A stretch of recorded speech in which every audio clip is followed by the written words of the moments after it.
everyone, thanks again for tuning into Sin's Workshop. Hope you're having a wonderful day. Alright, today we're going to be talking about The Queen's Assassin by Melissa de la Cruz. First off, I'd like to say I'm a huge fan of de la Cruz's writing. I fell in love with her writing with the Blue Blood series, which I have. It's literally right behind me in this bookcase, the complete series. I like her writing. I like her storytelling. The Queen's Assassin I liked, but I didn't love. It didn't feel like de la Cruz's storytelling, first off. It follows Shadow and Caledon. It's going through their perspective. So Caledon is the Queen's assassin. His father made a blood oath to the Queen to find these magical scrolls so that they can be shared with everyone. Right? Shadow has been living, training to be part of the Assassin's Guild. She wants to be like Caledon. She wants to be his apprentice more than anything.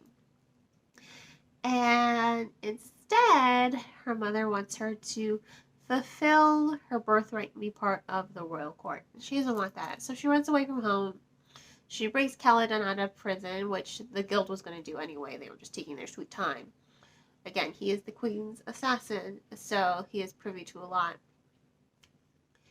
So she lies to him. She's like, I was sent here to break you out. This was my first test. And I succeeded, so come on, let's go. I liked their dynamic. Let me start by saying that. However, the budding romance between them seemed super predictable. It was just not great.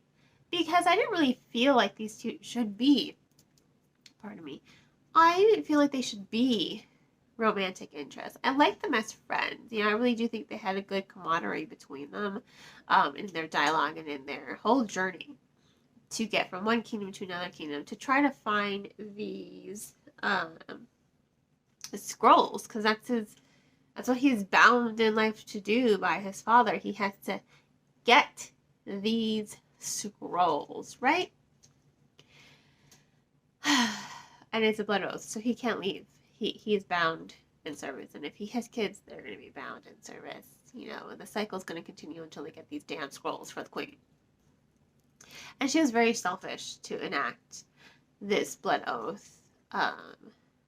She was. So I'm not a huge fan of the Queen. Sorry, I'm really congested. My allergies have been really bad lately.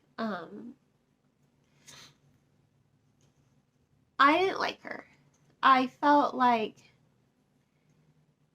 she's not a bad queen. I don't think she's a bad queen. I just think she's a bad mother. And I think that she forgot, hey, yeah, I'm going to be cursing your son to my service, even if he doesn't want to be part of my service. I thought that was kind of shitty. It's like, so if your assassin right now doesn't get the scrolls while he's alive, you're going to bind his entire bloodline to you? That seems very selfish. Taking away any choice. And Caledon does feel some resentment for it. He does. So I did like that there are layers to his personality. I think there are layers to his personality. I read another review online. They did not think Caledon had any personality. But I can understand where they're coming from. There are times where he just seems very one-dimensional. It's not until you're getting to the tough thing that when you're pushing him, when you're creating that tension against him, push, shove, push, right? It's not until those moments with Shadow that he really shines. His characterization is very codependent with Shadow's. And that's, it's not a bad thing. It just means he can't shine on his own. I felt like his dialogue, especially whenever he's thinking about Shadow. It was very cliche. Oh, he's thinking about her lips. He's thinking about that look on her face. You know, blah, blah, blah. All those cliche tropes. Which is why I didn't like the romance, because it felt very cliche. It wasn't necessary, in my opinion. I don't think it was necessary. I think I like them better as just friends, you know. And I think the story would have worked if they were just friends. But clearly, that's not what the author wanted to do. That's not what Dela Cruz wanted to do. So, you know, this is what she delivered. This is what she gave readers. This is what we have to deal with. But this is my opinion on the matter. I wasn't a fan of it, unfortunately.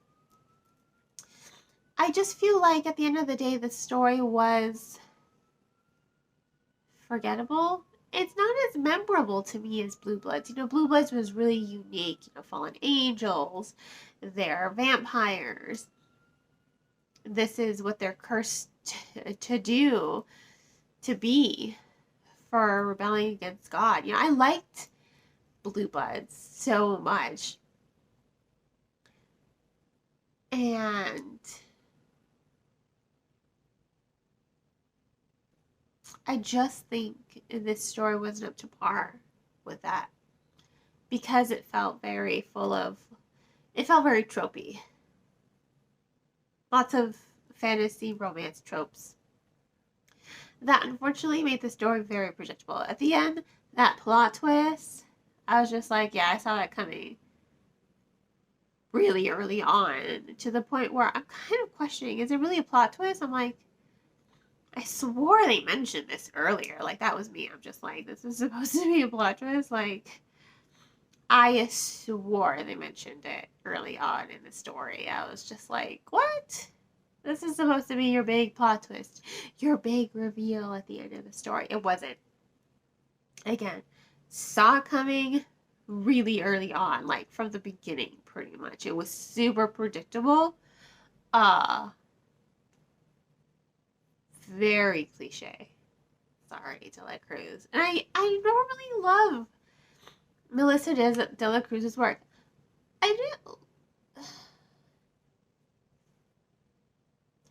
I liked it. I just didn't love it. You know, I'm not going to buy it to put it on my bookshelf next to Blue Bloods, you know.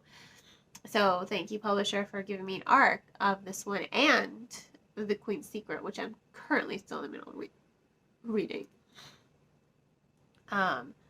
So, you know, I'm hoping there is going to be more improvement in The Queen's Secret. I'm hoping that the dynamic will be more believable as a romance, so that I can become more invested in these characters, because right now I'm not super invested in them at all. Again, sorry. Again, I'm not really a fan of Dela Cruz's work. Just not here. It just wasn't a memorable story. It felt very tropey, very cliche, very predictable. Nothing stood out to make it memorable to me, is what I'm getting at. It just doesn't seem memorable to me, unfortunately. And that's all it comes down to. Just being forgettable, unfortunately. Maybe it's just because I've read so much in my lifetime. You know, I'm almost 30, so I don't know. But can't really say that either, because I read a lot of other books. They have lots of cliches and tropes in them, and sometimes I like them because there's just something about them that I like. And I did like this book. You know, I'm going to go ahead and give it 3 stars. It was well written. I can't say it was poorly written. It just was predictable. And those dynamics, the romance in the dynamics didn't work. But the friendship between them definitely did. I liked the friendship that was forming between them more than the romance that it actually ended on. I just wasn't a fan of the romance part of it. So that was The Queen's Assassin by Melissa Dela Cruz. Definitely check it out. If you're a fan of Cruz's work, I definitely do recommend checking it out. You know, check it out from your local library. See if you like it. See if you felt the same way I did. If you end up liking it a lot, please leave a good review for the author. Again, I didn't hate it.